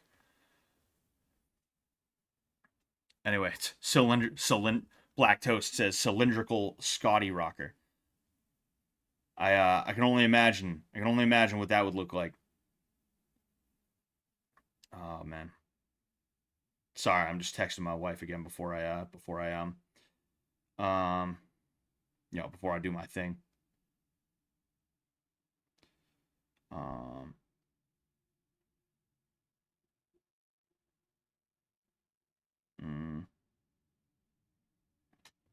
Anyway, so with that said, James Braddock versus Max Baer.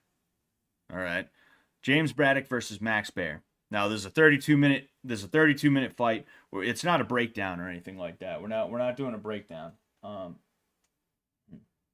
I heard my dog whining, but we're gonna look at it. We're gonna watch it because apparently it's supposed to be a really good fight.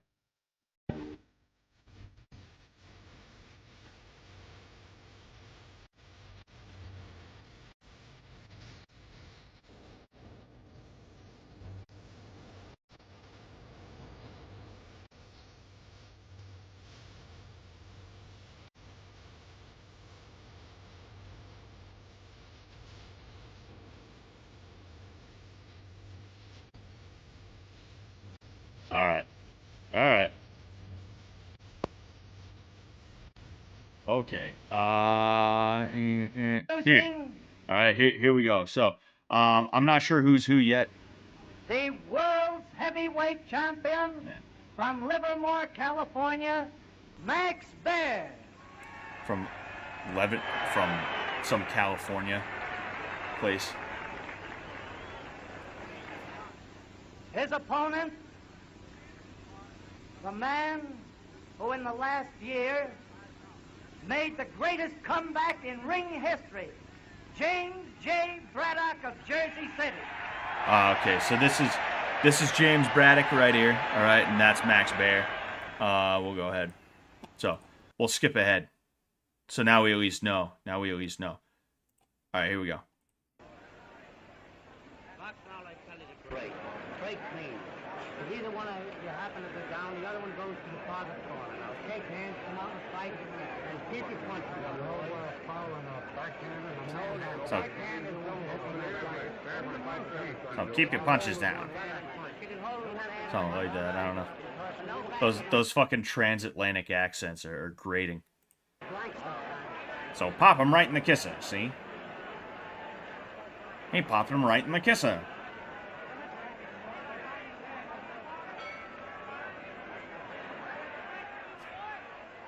Huh. Interesting. So, this is James Braddock right here. Oh, that's Max Baer right there.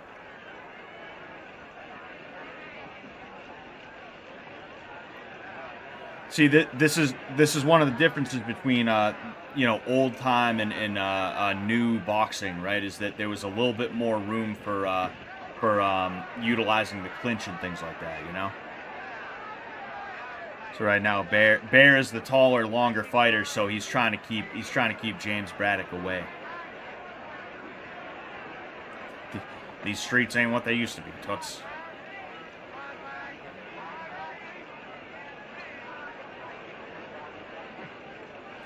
See, they both have their hands sort of down, you know. It's funny to see. Ooh, that was a nice shot.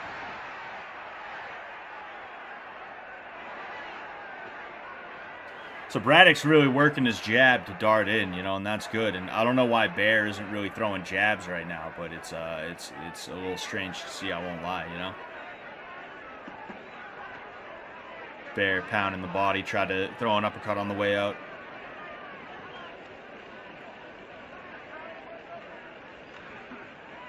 Dude, Baer's got fucking chicken legs, bro. That's crazy.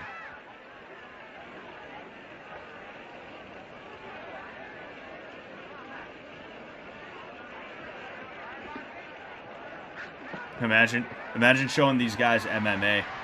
Dude, that'd be pretty crazy.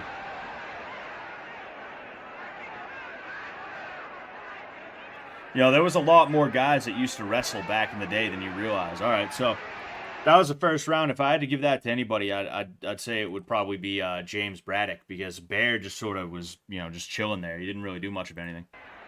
I'm waiting to see how things really, you know, pick up. Because you know they're going to pick up eventually. Jab from Braddock. Jab is parried by Baer.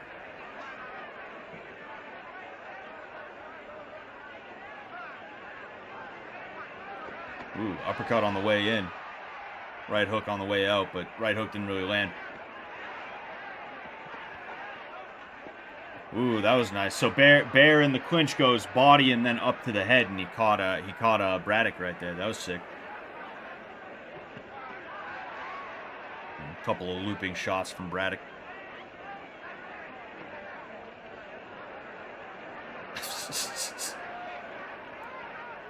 He is clowning a little bit, Max Baer, you know.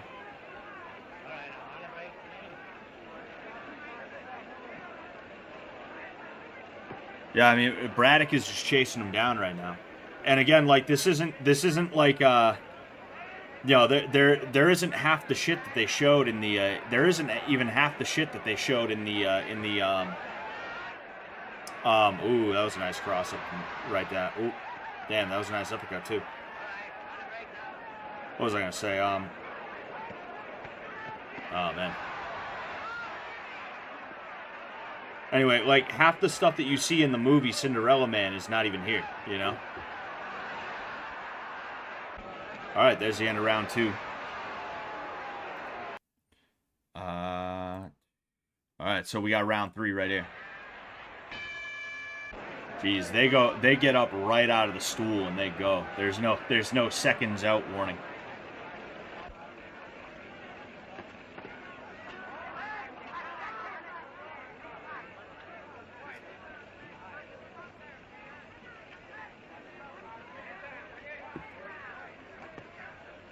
Braddock's got a pretty good jab, you know.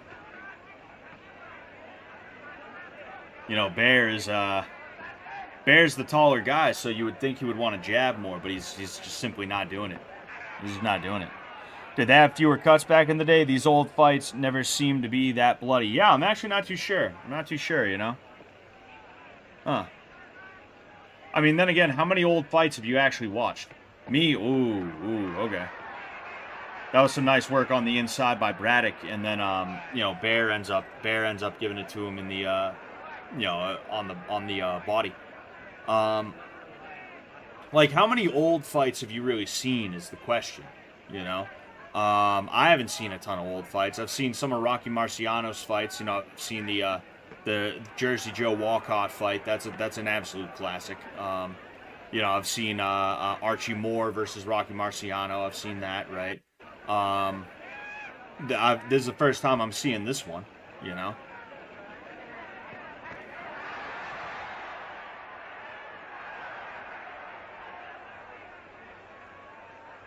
Ooh, looks like Braddock took one. Trading jabs there.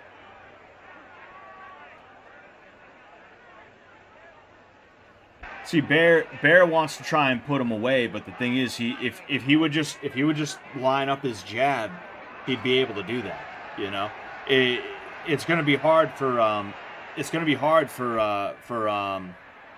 James Braddock, right? It's going to be hard for him to deal with that, because you can see the height difference, you can see the difference in their arms and just everything else. You know, He's got to keep that jab pumping out in like 2s and even 3s in some cases, you know. Instead, he's trying to do work on the inside. Ooh, arm drag.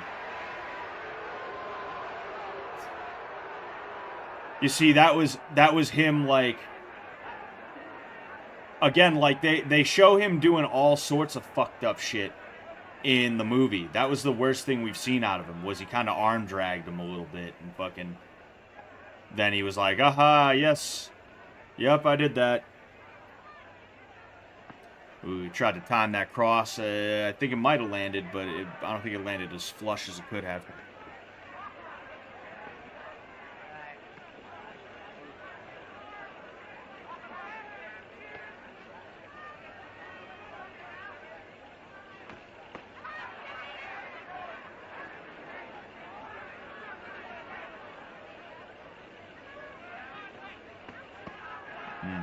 So far, I don't think there's a single round that Max Baer has won, if I'm being honest with you. You know?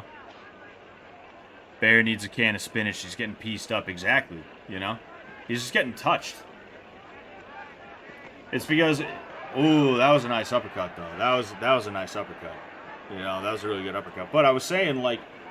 Yeah, he's getting pieced up, and it's because he's just not being active. He's allowing James Braddock to walk in on him at any point.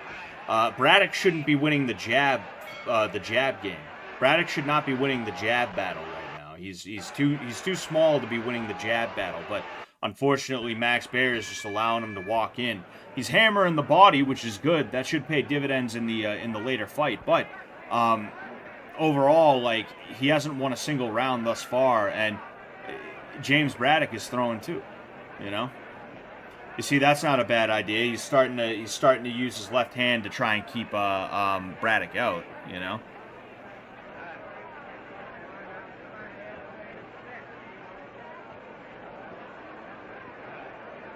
You see, like right there, you know, he's using his left hand as a rangefinder, but I'd still, you see, that was good, right? He popped him with a short jab there. You know, it'd be better to see him use his front hand to jab, not just to kind of keep it out, you know.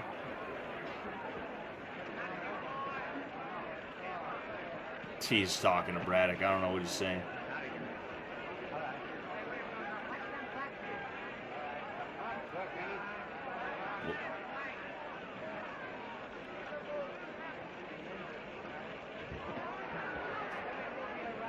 Again, he's losing the jab battle. Even now that he's doing a little bit better with his left side, he's losing the jab battle, and I think that's because he just wants to load up on everything he can, you know? Again, a double jab right down the middle. You see, that's the most jabs we've seen. That's the most jabs we've seen this entire time. My dog's being annoying. I'm going to try and make sure I let him out in between rounds, but I might have to. Ooh, that was an interesting jab cross. So right now, Baer, right, I don't know if he's hurt or something, but he's got his arm out in front of here. He's creating a shield to try and guard his face, you know? That's something you used to see a little bit more of back in the day. I talked about Archie Moore recently. One sec. Archie Moore liked to use this little cross guard. He'd have his hands up here, and it'd make it harder to hit his face, especially when he'd start level changing and stuff like that. And Joe Frazier did the same thing. That's where Joe Frazier got it from, was Archie Moore. And then when George Foreman, pipe down. When George Foreman ended up making his comeback in the 90s, he borrowed that from Joe Frazier and Archie Moore. All right.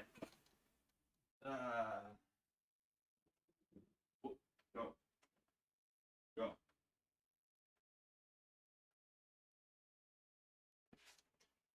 I think he wants me to go with him to do a certain thing. You know, I don't want to say the word because he might get excited. I'm gonna try and hold that on. You know. All right, so this is round number 6, believe it or not. Round number 6, and the last round was Baer's best round, but it really wasn't anything to write home about, you know, in all things considered. Ooh, that was a nice, not even a cross. That was a nice overhand right there, too, you know. See, Baer, like, this is the exact opposite, you know. Fucking, you can see the difference in the length that these guys both have. You know, the reach, and they're fighting exactly the opposite of the way that they should be fighting. That was a nice short uppercut on the inside by Baer, though, but he keeps getting bopped, you know.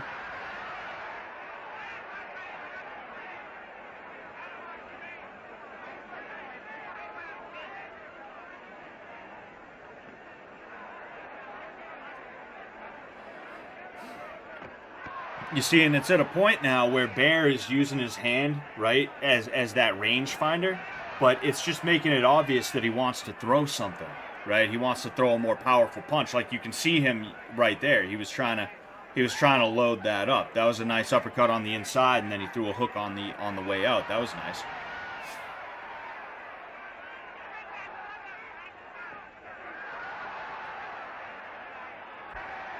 All right, well, apparently that was the end of round 6.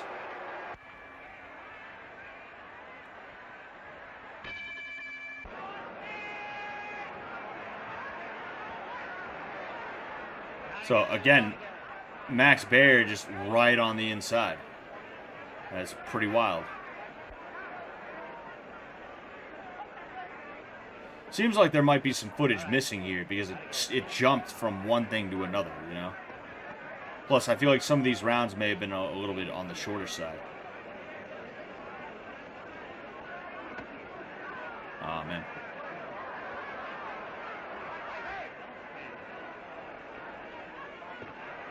You see, there it is again. Try and range find, and then bang. And it would be good if he was actually making it work for him, but he's not able to make it work for him. I don't know if James Braddock was actually hurt, you know. I think he might have just been a little bit out of position, and Baer was hopping on him.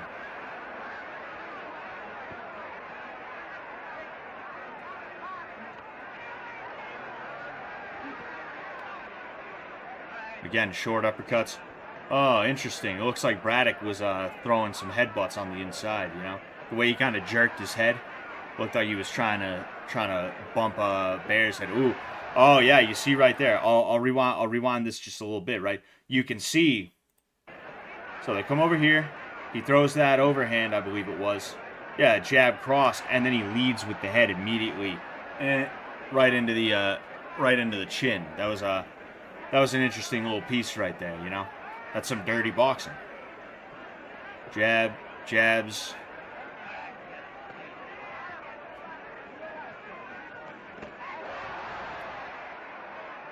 Man.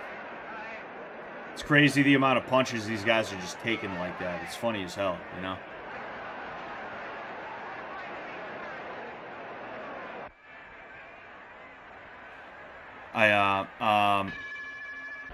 Lucky Larry says, my great-great-grandfather was a heavyweight champion in the 30s, like heavyweight world champion. His name was Jimmy Maloney.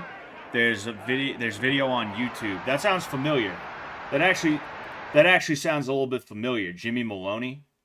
Maybe it's because I know a guy named Jimmy and a guy named Brian Maloney. Maybe that's what it is. But we'll look up that name after, you know?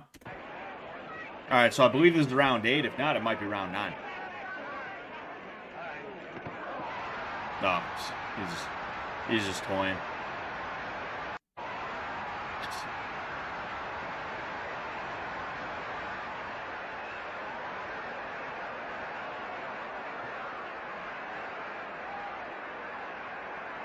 Do you think they would have liked Lincoln Park? Dude, I think they would have been walking out to it.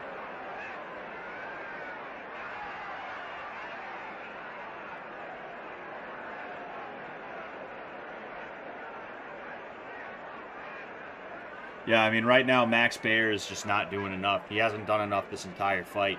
And it's funny because he likes to clown around and shit like that. And it's like, what are you doing? You know? That was nice. You see, and that's how you use that rangefinder, is if somebody's trying to move in on you, you frame and then bang, you pop them.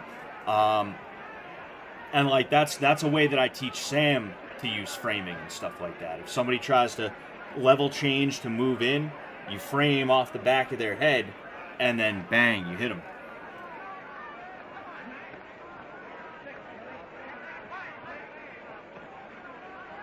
That was a nice push from ooh.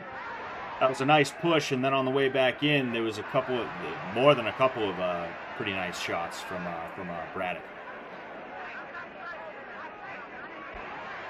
You're seeing inside fighting now the way it should be, you know. Of course, that's the end of the round. Deputy Brian doubling down. That's exactly what it is. Oh, Jack Sharkey. I've heard of Jack Sharkey.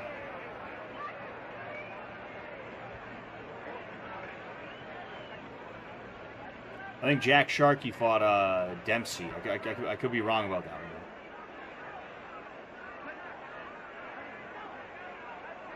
This is one long fight. I can't imagine the kind of stamina they had to have. Oh yeah, you have to have really good stamina, you know. And the fights were longer back then. They had 15-round fights instead of 12-round fights back then, you know. See, Braddock's leading with that head, you know, and he's doing it on purpose. He's trying to headbutt whenever he can. It's a dirty little tactic on his part, actually. You know, it's kind of funny to see.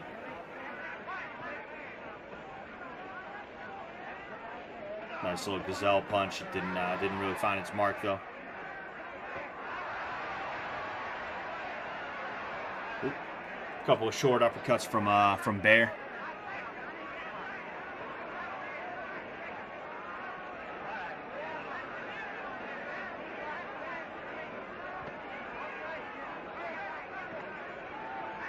That was a nice cross and then short little uppercut from Baer.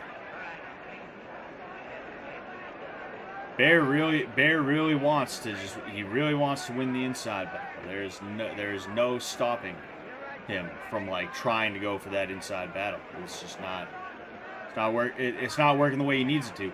Again, this was a pretty good round for him thus far, right? I've seen a little bit of action out of him that I didn't before. But it's like no wonder he lost. No wonder he lost, and it probably wasn't even close, you know? You know, and actually in the movie, I believe it was a unanimous decision, you know? It was a unanimous decision. It wasn't even like a climactic split decision. It wasn't like he was down on the scorecards, but he knocked a guy out sort of deal. It wasn't that, you know? Jab up the middle.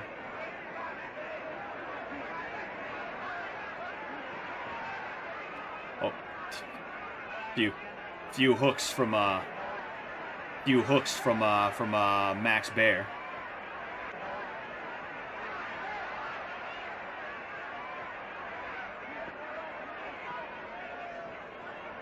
He's not even getting power on a lot of his punches. He's not like his cross he's turning on, but those hooks, they're very long. They're very long hooks, and then he's not turning on it. He's just using all arm, you know. That he turned on. He turned on that, you know, and he dug that to the body. That would have hurt, you know.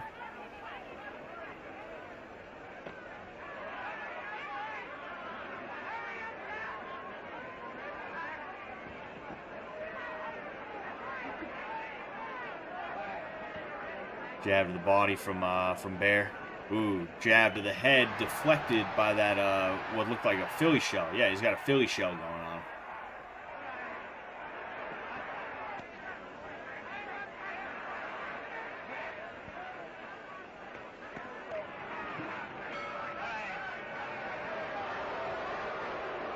Yeah, we got about 10 minutes left in this fight right here.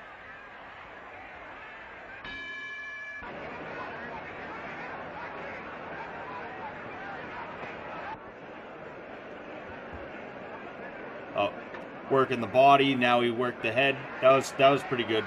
Ooh, you see that snap down right there? Hold on, we'll go ahead. We'll go ahead, right? So we'll see that exchange again. So it works the body, bang up to the head. That was nice from Baer. That was brilliant from Baer, right?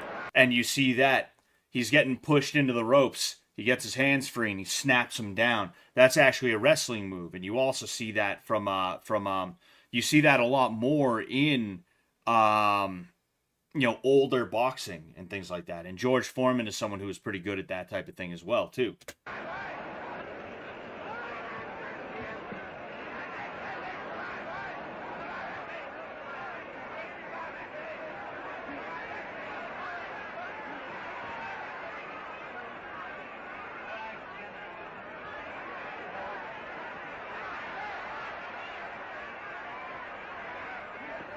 He's just... Like, I was hoping this would be a better fight in terms of them going back and forth. And don't get me wrong, like, they're both having their moments and stuff like that, but it's just frustrating to see Max Baer lose the outside battle like that, you know? Ooh, that was a nice two-piece from Braddock. You know, it's just, I want to, if...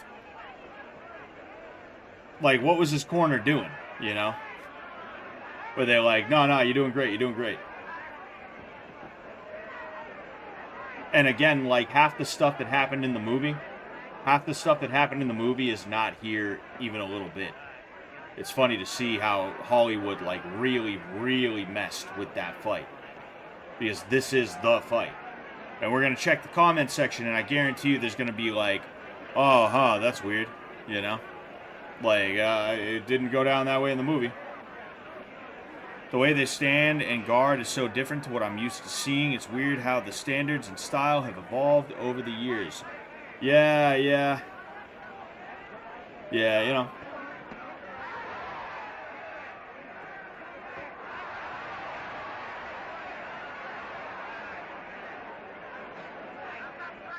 And you see there, right? They both tried to frame off each other, but Braddock couldn't even reach.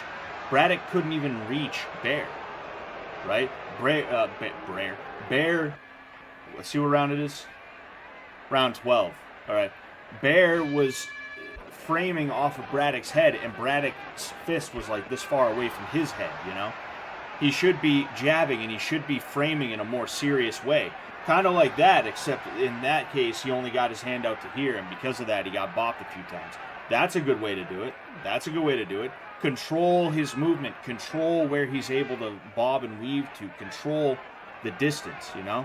That's good from Braddock. He's swatting the hand down. That was a good idea for him.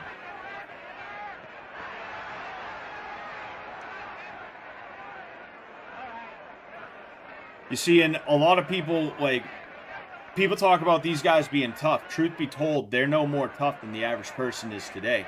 It's just that the way they fight is it makes it a little bit easier to take a lot of those blows and stuff like that. Specifically the way Braddock fights, you know? He fights head, he leads with his head, but he's not leading with his chin. His head isn't all the way up, right? You see how he's leading with his head?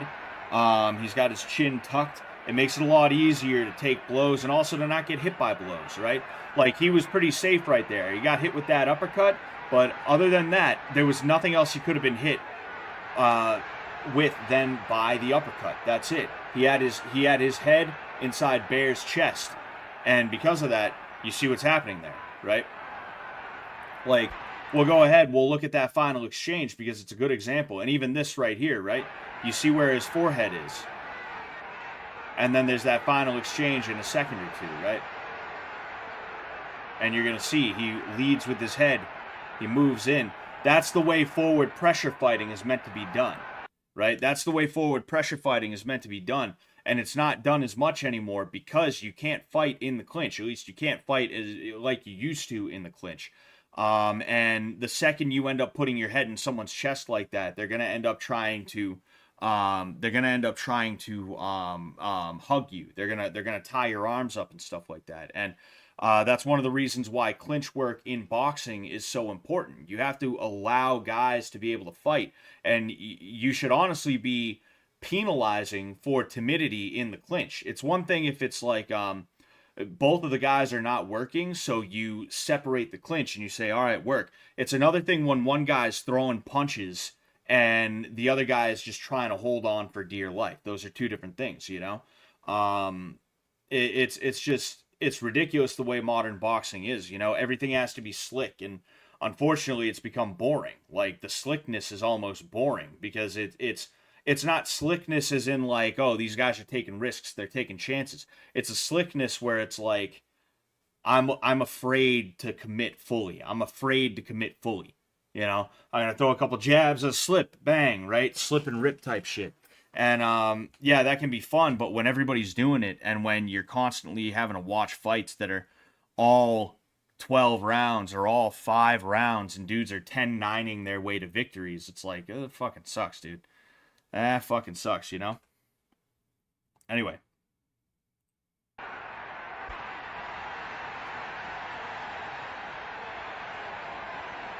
All right. Round 13. Again, 13, 14, and 15 are both, all three of those rounds were taken away because there was a fight between Ray Mancini and a dude. He was a Korean boxer, and the Korean boxer died. There was a 15-round fight, and they determined that if the fight had not gone more than X amount of rounds, then he probably would have been fine. But the thing is, that's not how it works. That's not how it works. And because of that, we have 12-round fights instead of 15-round fights nowadays. Ooh, that was a decent shot from Max Baer. Max Baer only decides to show up now,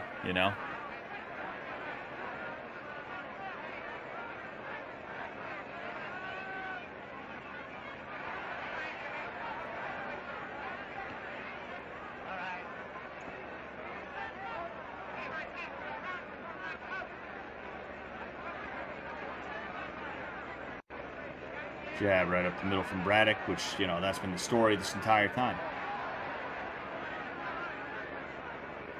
Another jab up the middle. Here we go with that inside fighting again. It's not really actually working that well for Baer. It's not even that it's not working that well. It's that he's just getting beat on the outside too much. And then also Braddock is giving it to him on the inside as well,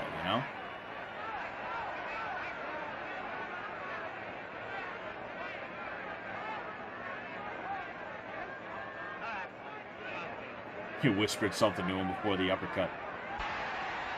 All right, so that was the end of round 13, I guess. I don't know.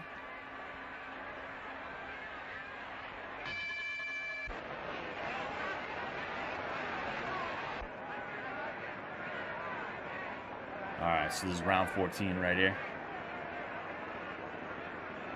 Hello. You can see how tired Braddock is, Ooh, that was a nice body head, and then back to the body from Baer.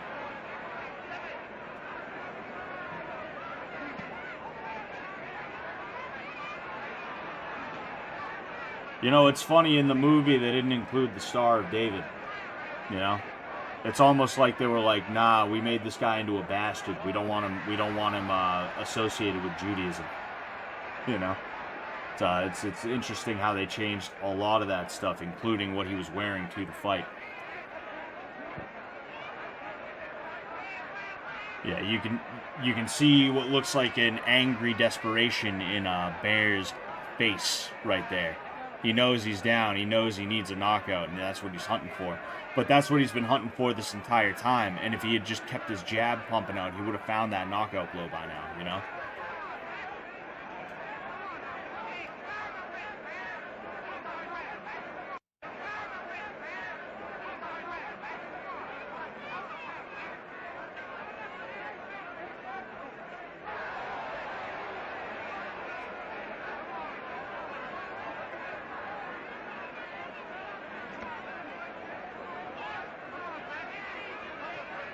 You see, that's what I'm talking about, right? Putting that head down. I resisted fighting like that for a long-ass time, and then eventually I started fighting like this, This style is still very relevant today. Justin Gaethje fights that way. It's just that everybody wants to be a slick Floyd Mayweather, using Philly shell, shoulder roll, haha, right? That's what everybody wants. And this works very well, right? And you can do this without absorbing a ton of damage to the head, a ton of CTE, but a lot of people just aren't interested in it because the game has become about something a little bit different, These guys are practically in a wrestling tie-up. You see him pat the ref on the back. He's like, hey, come on, ref. We're having a good time in there.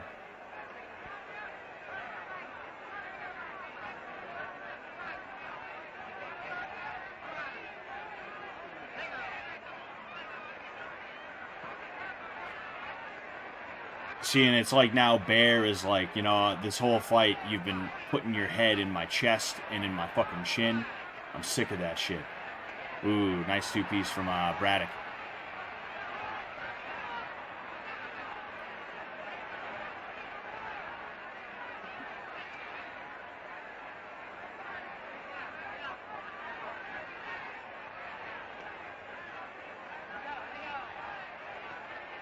Yeah, I mean,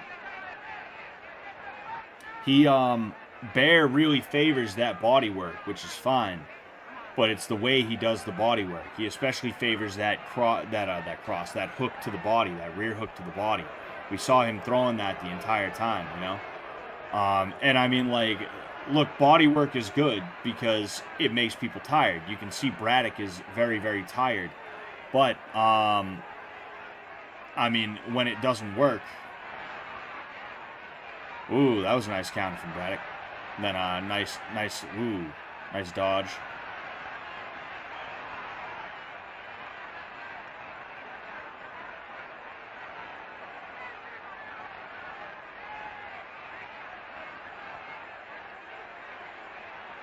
Yeah, all that effort to go to the body when he needs a knockout, and it's like, you know, if you, this is what it is, you know. Scott, can you do a 1-year LARP as a 1950s boxer announcer? Oh, dude, I've been waiting for someone to ask me to do that. I didn't want to force it on you guys, so I was waiting for someone to ask me, and now you did, so that's what you're going to get.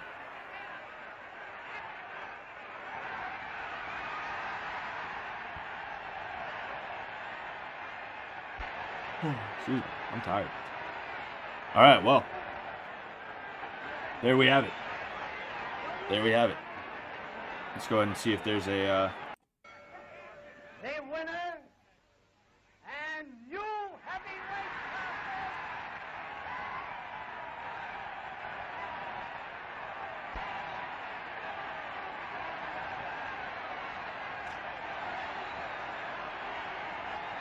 Well, there he is. There he is. Your victor.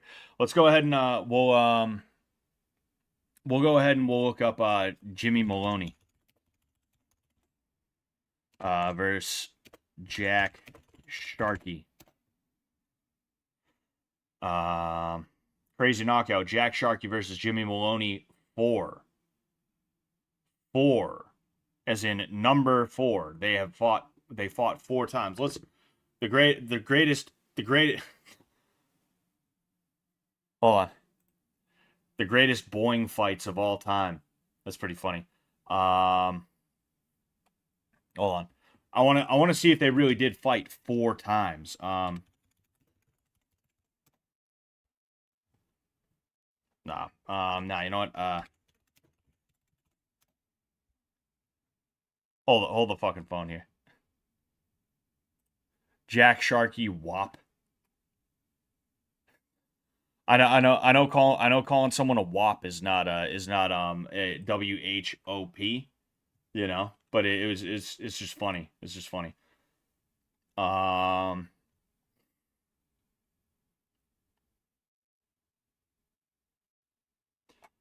Sorry, one sec. I'm just... Oh, shit. Oh, man. This guy died in Beverly, Massachusetts. I used to hang out around that area, you know? But Boston Gob.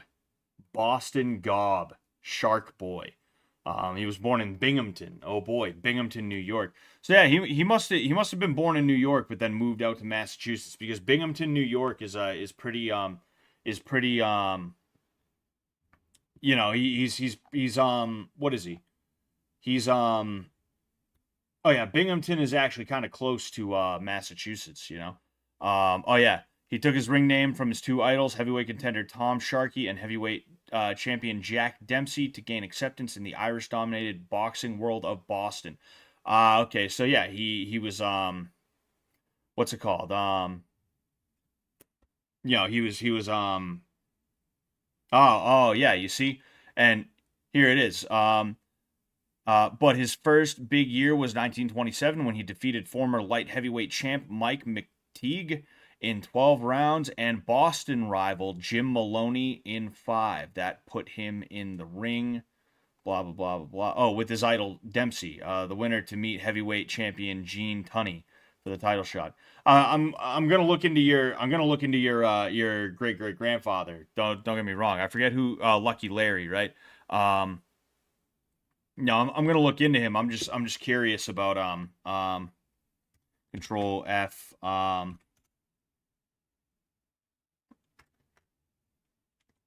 Oh, you know what? Jim. There's 6. I'm just curious because, all right, so there's 1 Jim Maloney, 2 Jim Maloney, 3 Jim Maloney, and it shows that there's apparently 3 times that he fought a Jim Maloney. So that's interesting. Mechanics Building, Boston, Massachusetts. Hold on, I'm curious about these. Right, I don't know what the Mechanics Building is. The Grand Opera House, I don't know if that's even still around. I don't know what arena Boston, Massachusetts is. Braves Field, Boston. Wow, Braves. The fucking Boston Braves. That's insane. Yeah, you see, the Boston Braves used to be, the Atlanta Braves used to be up in Boston, but then they got sold to a place down in Atlanta. They moved down to Atlanta. Kinsley Park, Providence, Rhode Island. Don't know where that is. It sounds familiar though. Fairgrounds Auditorium, Bangor, Maine. Newark, New Jersey. Manhattan Casino. Just arena. I'm just curious because I'm like, oh hey, I wonder if I recognize any of these. I recognize arena. Boston, Massachusetts. And then eventually he just stops. He just stops. Oh, he fought at Fenway Park. That's pretty cool. They used to have boxing matches outside. They need to go back to that shit. That's like, that's like really cool. They used to have boxing outside, and that's such a cool thing, Anyway, we're gonna go ahead. See, I don't know which one this is supposed to be, $1 million. That's the ballyhoo that sent Jim Maloney against Jack Sharkey into the ring at the Yankee Stadium on May the 20th, 1927. Wait a second. So, Wanted a punch. Price $1 million. That's the ballyhoo that sent Jim Maloney against Jack Sharkey into the ring at the Yankee Stadium on May the 20th, 1927. Jack Sharkey, the Boston Gob, versus Jim Maloney, the Boston Fishmonger. the Boston Fishmonger. Whenever these two meet, in the ring or out of it, Maloney the Fat Boy, a toughie from the docks. The winner slated to meet Jack Dempsey. The last elimination bout staged by Tex Rickard for a crack at the Manasseh Mauler. Dempsey now fighting his way back to stardom in a return bout with Gene Tunney.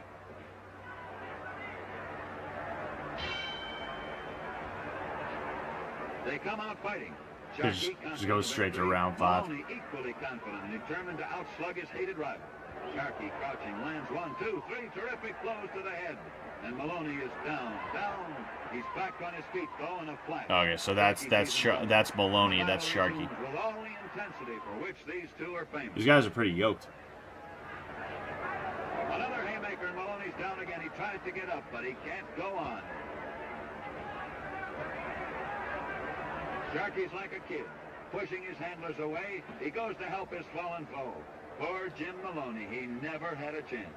From the first round, his eyes were closed, and now he sits a battered hulk. All right. Let's see about Jim Maloney versus Jack Sharkey 2. I just see 4. I see 4. That's it.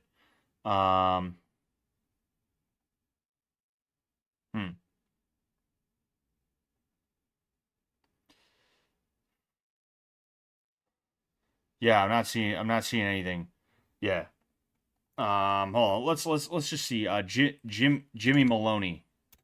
I'll see what happens when I search that. Oh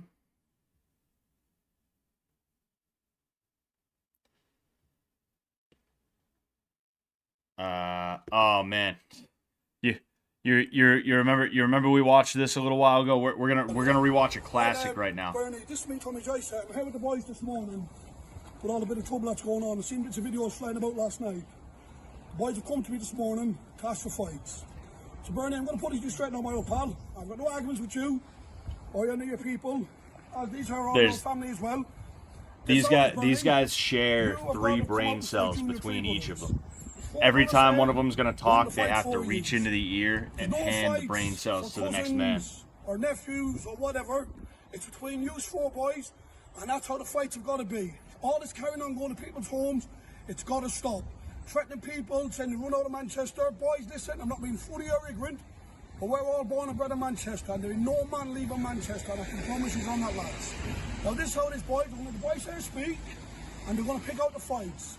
Stop all the carrying on in the videos, be men about it, and let's get a few fights sorted out. It gets even better when these four start talking. Right, Jim, this goes to you and your three brothers, yeah? Jim, you cowardly bastard. Are you coming out to fight me, Jim? You're threatening nobody. You're threatening nobody, Jim. You're threatening fucking nobody. Coming around people's houses, trying to threaten. You do fuck all. And keep my son's name out of your fucking mouth.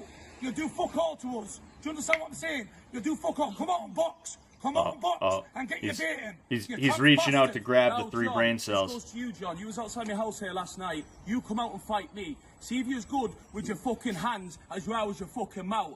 And listen, you're talking about warnings, lads. You'll give us no warnings. Come and do it. You know where we are. Come and do it if you're able to do something. And I promise you, one young fella or one fella's touch and the whole lot of yous are getting wiped out. Did you say one uvula? Fuck yous. Now, Bernie, this me. You know who this is, Bernie, yeah? Now, Bernie, start of this whole argument was all over you, yeah? So you know who this is, yeah? Do not make no, I don't. Excuses. You're wearing a mask. I want to fight you. We'll see how good you are when I get you out in front. When I put you asleep, I'm going to put you asleep. That's what I'm going to do. So don't be trying to make other fights or saying this and saying that. Now, boys, man. you don't understand how much fucking danger you fellas are in. Threatening not saying, oh, we'll do this and you have it. Hey, let me tell you one thing now. This is Jack Septiceye's family. This is we want you to this one right here is Justin Minx's future husband. Sorry, man, I promise you, I won't be Mr. Nice Guy from now on. Now listen to me, boys. Have your fights and let the bet 4 fights. That's what we want. Dude, just take the fucking thing. Take the fucking thing off. I guarantee you. Take the hoodie off, bro. Alright, this is going to Peter. I want to fight you. You're the youngest of the brothers. I want to fight you. The same day the boys are fighting. Whenever it is, 100% I'll be there. 4 brothers against 4 brothers, boys. Get it over there and put it to warnings. You Trump's warnings. You give us fucking no warnings. No warnings. We give you warnings. We're all Manchester here, all of us. My brother, listen. There's the boys reply back to you now, yeah? And the one video's coming back, ranting and raving. Listen, accept the 4 fights. We'll sort of date out. This guy looks like AIDS Dana White. If you want, you can contact my brother Ginty. I know you speak to my brother Ginty and all that. Ginty will bring you out, boys, and give you the best of fair play as well. But boys, I will say it now, listen, I'm a Manchester man born and bred, right? These boys here are Manchester born and bred. We've all been brought up together and bred up together, boys. I'm not saying I'm picking sides, but boys, I will say this now. No one will be threatening to put any of my people out of Manchester, because I'd rather die first, boys, and I'm not being ignorant in it in any way at all. And boys, listen, please, stay away from the old man's home. It's like someone coming to my father's house. That's all I've got to say in it. Come to the house again if I was you. Come to the house and wipe out. Come to the house one more time. Phone me brother Ginty. Phone me brother Ginty. Ginty will give me my number, boys, and I'll speak to you, and we'll get it sorted out. And Oh. get in touch with us.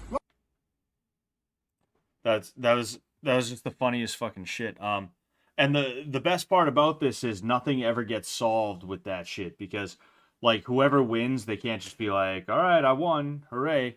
It always ends up being a thing where they're like, oh, and I fucking told ye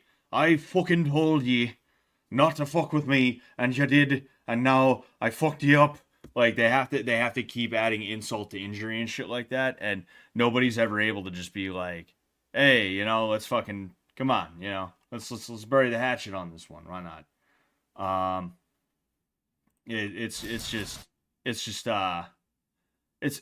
funny. It's funny. Oh, hold on. Jimmy Maloney boxing. Of course, it's all bare knuckle shit, you know. And then of course there's Jack Sharkey, but there's no. I want to see him outside of just fighting Jack Sharkey, you know, but there's nothing here. That's annoying.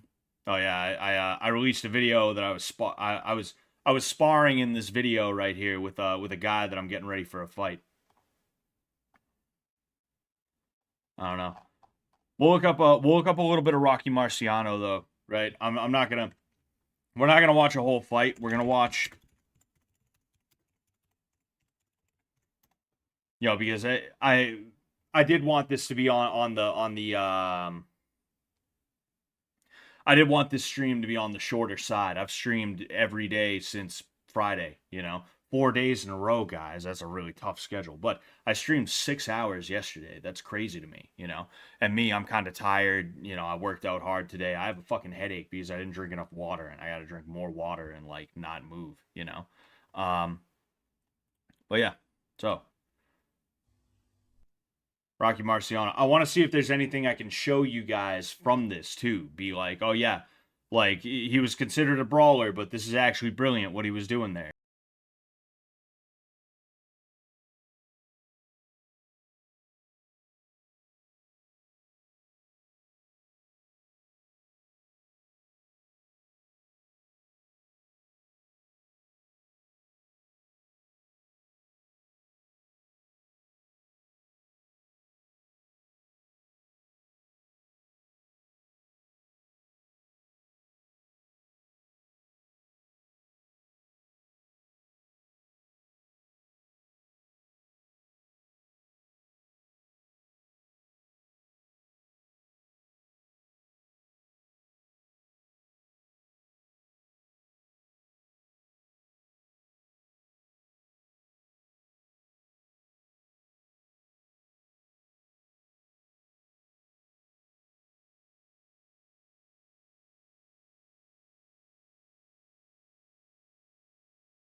That was some nice fucking footwork. You see, that again. That was something you'd see more today.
is how they're gonna end the video.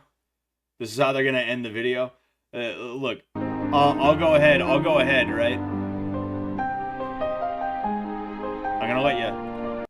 In 1969, on the eve of his 46th birthday, Marciano died in a plane crash. He was on his way to give a speech to support a friend's son, and there was a surprise birthday celebration waiting for him. That's the way he ends the highlight thing. Man, what are you doing? Nah, but like you see, fighting today, right? Boxing today has become more about scoring points as opposed to actually being able to physically like knock a man out to stop him. And this is something that Jack Dempsey talks about, right? The commercialization of fighting. And I mean, by now, fighting was commercial, don't get me wrong, right? But what I mean by that is the gamification actually is more like it. And this is kind of what I'm talking about with MMA. It's also what I'm talking about with things like AoE and stuff like that. People aren't learning how to actually do the thing. They're learning how to game the system in whatever it is they're doing so that they can try their best to get the most for as little as possible. And that's why you see, again, 10-9 rounds for victory, whether it's MMA now or if it's boxing, you know. And that's why fight sports have gotten very, very boring, because you don't have guys like that anymore that are willing to go out there and leave it all out on the line. It's just not something that they do, at least not anymore, not usually. And you know, that was a lot of good stuff right there. And I wish that would come back, but it probably won't come back for a little while. And the gamification of the sport has led people to believe that those things don't work anymore. But really what it is that people, instead of evolving to make it work a little bit better, like with Marvin Hagler, for instance, right? Marvin Hagler was, you know, he was a forward pressure fighter, you know, and a switch hitter, like a bunch of different things that, you know, he used philosophy. Also another Brockton guy, mind you. Marvin Hagler and Rocky Marciano, both Brockton, Massachusetts guys. They used that forward pressure fighting in the way that they needed to at the time, right? By the time Marvin Hagler came around, it was the 1980s. You had guys that wanted to float like a butterfly and sting like a bee and stuff like that. You know, I think I personally think he won the fight with Sugar Ray Leonard, and you can actually see me break the fight down from start to finish, and I score the fight myself, right? I score the fight myself. Like I think Hagler won, and he won using tactics that are not too dissimilar from what Rocky Marciano would do. People, they are going to shy away from things like that because in their mind they think, oh, like, you know, guys like that get beat up. Oh, but like today everybody's about flash and, you know, keeping people at the end of their punches and, you know, slick footwork and slick combinations and stuff like that. But the reality is just people are just like people pick up buzzwords and phrases and things like that become cliche. Combat sports are the same way, where like all it takes is one example of something working and all of a sudden everybody's doing it. And that's what happened with, say, calf kicks, right? Dustin Poirier beats Conor McGregor utilizing calf kicks, and all of a sudden everyone's talking about calf kicks and everyone's doing calf kicks now. You barely see anybody throwing traditional leg kicks a la Muay Thai or Kyokushin or Dutch kickboxing or anything like that. It's just not something that happens like that anymore. This style of fighting could come back, and if and when it does, it's going to be very exciting. Like I said, I mean, Justin Gaethje fights like that. You know, Justin Gaethje made it to a very high level fighting in a similar way to Rocky Marciano, and that's in MMA. If this style of fighting does come back, you're going to see boxing make its comeback, and boxing is going to be exciting again. And then I won't just be doing UFC cards, I'll be doing boxing cards, right? That's the type of thing that needs to happen with boxing, is it needs to be burnt to the ground and then rebuilt in a way that is not too dissimilar to that era of boxing, because that was a really good era. You know, the 20s, the 30s, right? The 40s, the 50s. 60s, right? Like there were some really good entertaining fighters back then. And you know, it even like the 80s, right? The 80s was another very interesting time in boxing, and it's it's just a shame what it's become nowadays. It's just a shame. Because this stuff, like I said, does work. It's just nobody wants to give it a try because it's a little too hairy for them. It's a little too messy for them. Um, but yeah, I'm gonna get out of here. I feel a little bit tired, you know, and my head hurts because I like I said, I worked out and I didn't drink enough water, so I have a dehydration headache that is annoying. But yeah, you know, thank you guys. Thank you so much.